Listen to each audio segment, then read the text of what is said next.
रास्ता है वहाँ पे ऐसे चमड़ी बढ़ गई थी।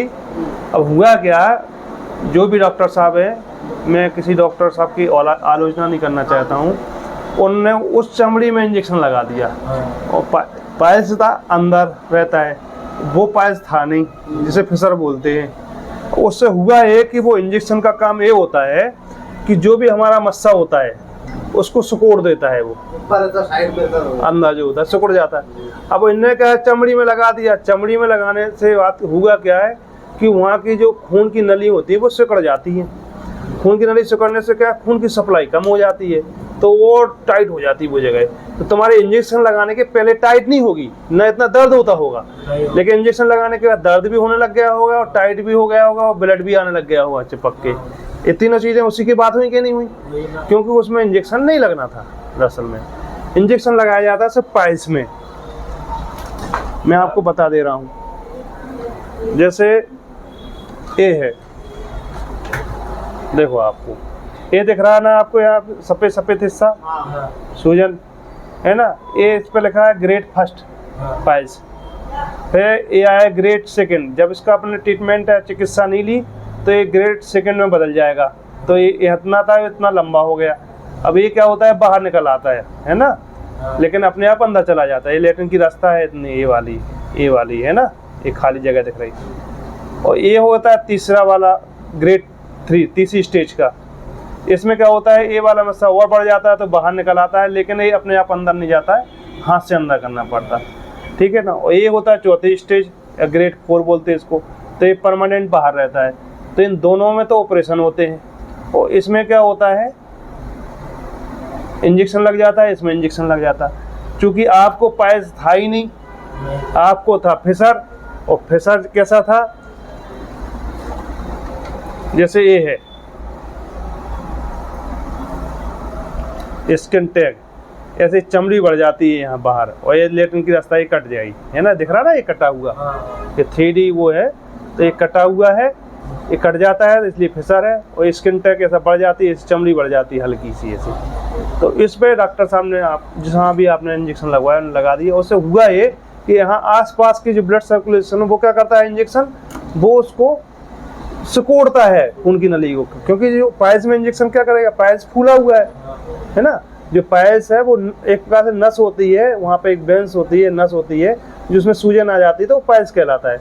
अब चूंकि आपकी नस में और वेंस में है ही नहीं, पायल्स है ही नहीं, है ना, उनने इंजेक्शन बाहर ही लगा दिया, है ना। तो हुआ क्या कि वहाँ के आसपास की इंजेक्शन की असर से और नलियाँ, जो दूसरी जो आसपास की नलियाँ जो खून की रहती हैं, जो नस रहती हैं, वो भी सिकुड़ जाती हैं। जब वो सिकुड़ जाएंगी तो क्या, खून की सप्लाई उससे प्रभावित होती है। जब खून की सप्लाई जब प्रभावित होगी तो क्या होगा, वो जगह को खून सप्लाई मिलेगी नहीं, तो वो और टाइट हो जाती है, और टाइट हो जाती, सिकुड़ जाती। तो आपकी लेटरिन की रास्ता बिल्कुल टाइट हो गई।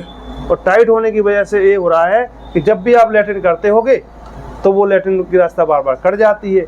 तो जो ज़्यादा कट जाती है ब्लड आ जाता है और दर्द होता है, क्योंकि लेटरिन की रास्ता हमारी जैसे ये है, आपको मान चलो ये लेटरिन की रास्ता है ना। जब हम लेटरिन करते हैं, है ना, मोशन करते हैं, सुबह फ्रेश होते हैं, तो ये ऐसी खुल जाती है, ये वापस बंद हो जाती है, खुल जाती बंद हो जाती है। अब आपके साथ वो इंजेक्शन लगने के बाद तो प्रॉब्लम ये हो गई कि वो रास्ता बस इतना ही खुल पा रही, जबकि उसको खुलना कितना, इतना चाहिए था, 3 गुना खुलना चाहिए। अब वो 1 ही गुना खुल रही, मतलब 25 से 30% खुल पा रही, जबकि खुलना कितने चाहिए, 100%। अब उससे हो ये गया और चमड़ी होगी बाहर बढ़ गई। तब उससे ये हो गया कि अंदर आसपास जो सराउंडिंग, मतलब जो आसपास के जो टिश्यू होते हैं उसमें भी सूजन आ गई, है ना, और लेटरिन की रास्ता टाइट हो गई।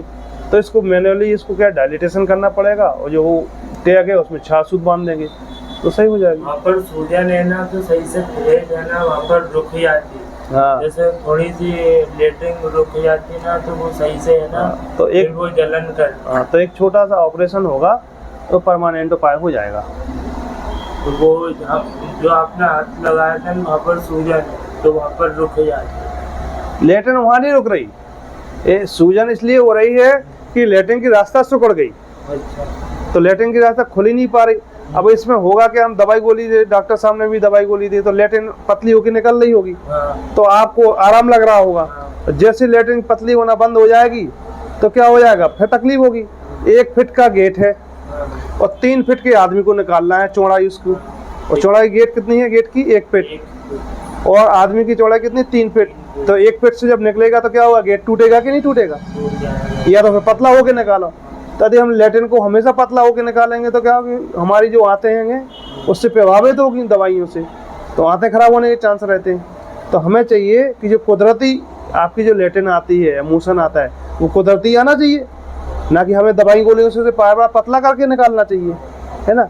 अब पतला करके निकल तो जाएगा, लेकिन क्या होगा उससे? फिर आंतें खराब होने लग जाएंगी आपकी।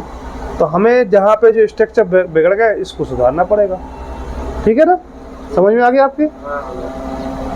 और ये हुआ क्यों वो भी समझ में आ गया आपको?